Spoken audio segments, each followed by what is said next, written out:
نبی علیہ الصلوۃ والسلام قال له ویلی علی رضی اللہ عنہ تا ولی فاطمہ تا او فاطمه ته ویلی و فاطمه او علی خپل میس کیسو زوجین سی وته ویلی و اذا آویتما الى فراشکما او قال اذا اخذتما مضاجعكما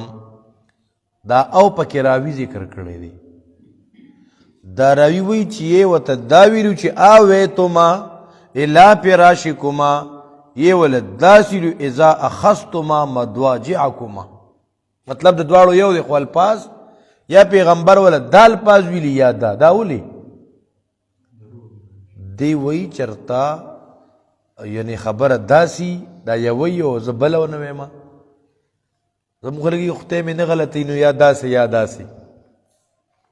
دیتا وی احتیاط پر روایت پر روایت کے احتیاط کئی او داغ تسبیحات پاتیمی دی اگا پاتمہ رضی اللہ عنہ چی بنا کور کار کولو لاسون بے ترنا کی شو گو باندے با چاپون جوڑ شو اوبا بیرا چلولے علی رضی اللہ عنہ لے گلا چی تلار شک نبی علیہ السلام تصوین زی راغلی سخادمان راغلی یو وین زبا ملوشی دا کور کار کے با تا سر تعاون کئی دا راغلی دا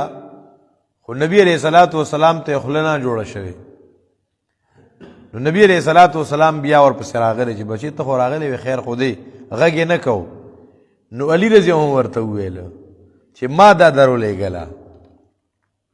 نو نبی علیہ السلام ہوتی دا سی یو وظیفہ دلا نخیما چی دا خادمان او دا وینزو نبزیاد کار کئی تبس تلکے گی نا نو نبی علیہ السلام ہوتی چی کل تاسو پلے بستری ترازیم نو فکبرا سلاسا و سلاسینا وسبحا سلاسا و سلاسینا وحمدا سلاسا و سلاسینا